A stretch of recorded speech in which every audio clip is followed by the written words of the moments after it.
ছাগলকাণ্ডে অবশেষে ফেঁসেই গেলেন জাতীয় রাজস্ব বোর্ডের আলোচিত ও সমালোচিত সেই সদস্য ডক্টর মতিউর রহমান। ব্যাপক সমালোচনার মুখে মতিউরকে সরিয়ে দেওয়া হয়েছে বোর্ডের কাস্টমস এক্সাইজ ও ভ্যাট আপিলেট ট্রাইব্যুনালের প্রেসিডেন্টের পদ থেকে। সংযুক্ত করা হয়েছে অর্থ মন্ত্রণালয়ের অভ্যন্তরীণ সম্পদ বিভাগে। মন্ত্রণালয়ের এক প্রজ্ঞাপনে রোববার জারি করা হয় এই অফিস আদেশ। দুর্নীতি দমন কমিশনের তদন্ত থেকে নিজেকে আড়াল করতে চেনেননি নিজের ঔরসজাত সন্তানকে, অস্বীকার করেছিলেন দ্বিতীয় স্ত্রীকেও। আমি যতটুকু জানতে পেরেছি যে ছাগলটা সাদেক এগ্রোতে রয়েছে এবং এই ছেলেকে আমরা চিনি না। এবার বলছেন সেটি ছিল নিছক দুর্ঘটনা, তবে এসব করেও হলো না শেষ রক্ষা। এক ছাগলকাণ্ডেই লণ্ডভণ্ড হয়ে গেছে 3 দশক ধরে মুখোশের আড়ালে রাখা নিজের কথিত সততার ইমেজ। এখন জন্ম সনদ দিয়ে খোলো বিকাশ স্টুডেন্ট অ্যাকাউন্ট, নিজের বিকাশ নিজে কর। থ্রিলার ছবির মতোই আড়াল ভেঙে বেরিয়ে এলো দ্বিতীয় স্ত্রী ও আরও 3 সন্তান। একে একে তাসের ঘরের মতোই ভেঙে খান খান হয়ে যাচ্ছে পরিবার সদস্যদের জৌলুস মান সম্মান থেকে সামাজিক মর্যাদা সব কিছু। তো সাক্ষাৎকারে স্বতঃস্ফূর্তভাবেই অস্বীকারের মাধ্যমে নিজের সন্তান মুশফিকুর রহমান ইফাতকেই যেন সামাজিকভাবে উৎসর্গ করেছিলেন ডক্টর মতিউর রহমান। এই ঈদের সময় হঠাৎ করে দেখি এক ছেলে এক ছাগল নিয়ে সে আমাকে বা এনবিআর রাজস্ব কর্মকর্তা মতিউর, এই ছেলেকে আমরা চিনি না। এবং আমরা যখন সাদেক এগ্রো যার নাম বলা হলো তার সাথে যখন কথা বললাম তখন সে বললো, স্যার ওই টাপটা তো ছাগলটা নেয়নি। তোমরা ছাগলটা নেয়নি মানে তাহলে আপনি সব জায়গায় আসলো যে 15 লাখ টাকা ছাগল বিক্রি হয়েছে।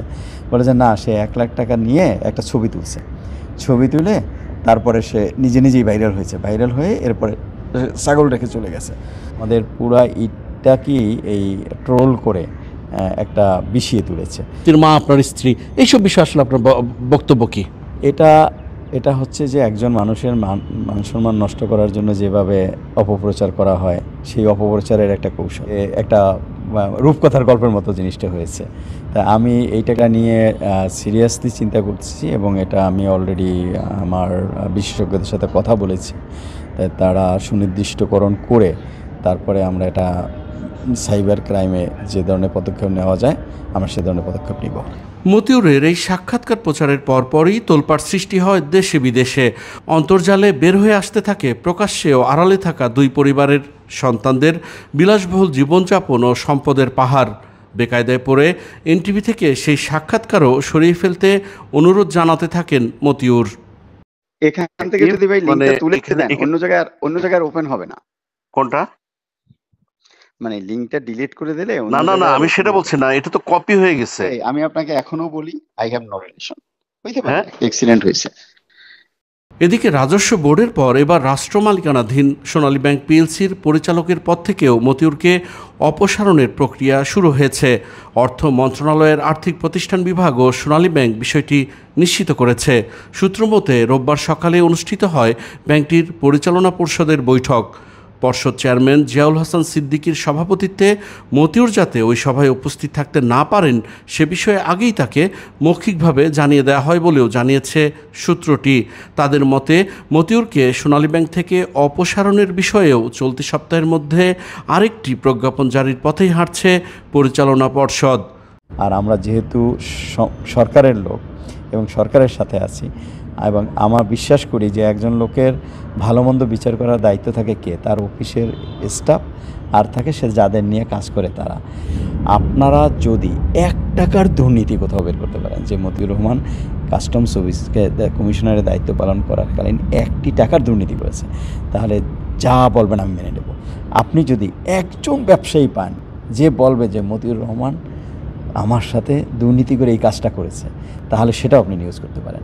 এমন একটা দুর্ভাগ্য আমার যে সহকারী কমিশনার থেকে যখন ডেপুটি কমিশনার হচ্ছি তখন এইভাবে আমার বিরুদ্ধে বেনামে চিঠি লেখা হয়, দুদুকে যায়, দুদুক তদন্ত করে এবং দুদুকের সবচেয়ে শক্তিশালী কর্মকর্তা আক্তার হামিদ সাহেব, তাকে দিয়ে সেটা তদন্ত করা হয়েছিল। পরবর্তীতে আবার ডেপুটি কমিশনার থেকে জয়েন্ট কমিশনার, তখনও এরকমের একটা বেনামে চিঠি যায়, আবার তদন্ত হয়। আবার জয়েন্ট কমিশনার থেকে এডিশনাল কমিশনার, তখন তদন্ত হয়। এডিশনাল কমিশনার থেকে কমিশনার, তখন তদন্ত হয়।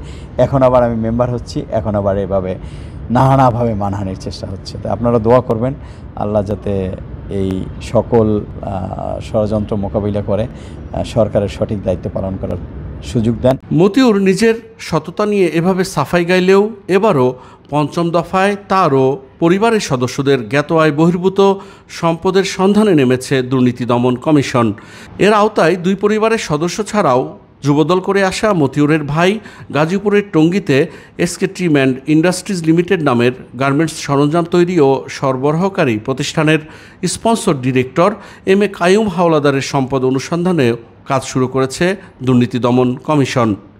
একাদশ বাণিজ্য ক্যাডারের কর্মকর্তা, জাতীয় রাজস্ব বোর্ডের সদ্য সাবেক সদস্য, কাস্টমস এক্সাইজ ভ্যাট ও আপিলার ট্রাইব্যুনাল থেকে অপসারিত প্রেসিডেন্ট ডক্টর মতিউরকে নিয়ে বিব্রত বরিশাল বিভাগীয় অফিসার্স অ্যাসোসিয়েশন। সংগঠনের মর্যাদা রক্ষায় মতিউরকে সাধারণ সম্পাদকের পদ থেকেও অপসারণে সোচ্চার হয়েছেন অনেকে। সব সরকারের সময় ঘনিষ্ঠ মতিউর কোন জাদুর কাঠিতে এত সহায় সম্পদ গড়েছেন তা নিয়ে আলোচনা এখন তুঙ্গে। তার প্রথম স্ত্রী বিসিএস শিক্ষা ক্যাডারের কর্মকর্তা লায়লা কানিজ লাকি ছিলেন তিতুমির কলেজের শিক্ষক। সরকারি চাকরি থেকে ইস্তফা দিয়ে বর্তমানে তিনি আওয়ামী লীগ নেত্রী। বিনা প্রতিদ্বন্দ্বিতায় নরসিংদীর রায়পুরা উপজেলা পরিষদের চেয়ারম্যান নির্বাচিত হবার পেছনেও মোটা অঙ্কের অর্থ ব্যয় করেছেন বলেও জানাচ্ছেন সেখানকার নেতাকর্মীরা।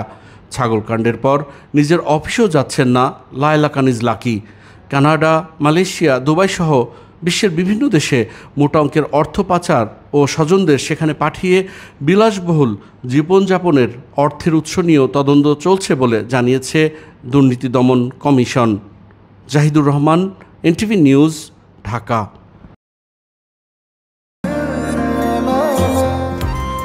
আমি মনে হয় তোমারে ভালোবাসি, মনে হয় না, আসলেই ভালোবাসি।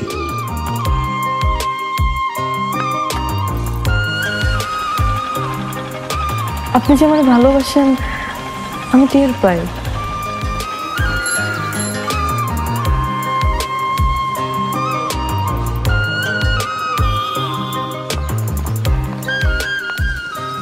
বুকের বাম পাশে যে ব্যথাটা হয়, ওই ব্যথাটার কাছে প্রশ্ন করে দেখো না, ভালোবাসো কিনা। টাকা 10 টাকা 10 টাকা ঘুরাইয়া দেখেন ভাগ্যের টাকা। Lottery lottery lottery.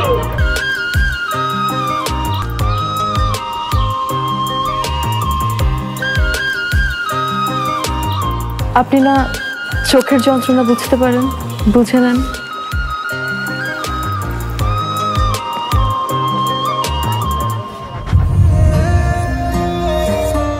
কিন্তু পুরো জগৎ মিথ্যা বলতে পারে, মানুষের চোখ কিন্তু কখনো মিথ্যা বলে না। তোমার ওই চোখ বলে তুমি আমারে ভালোবাসো। আপনি কি আমারে দেখছেন?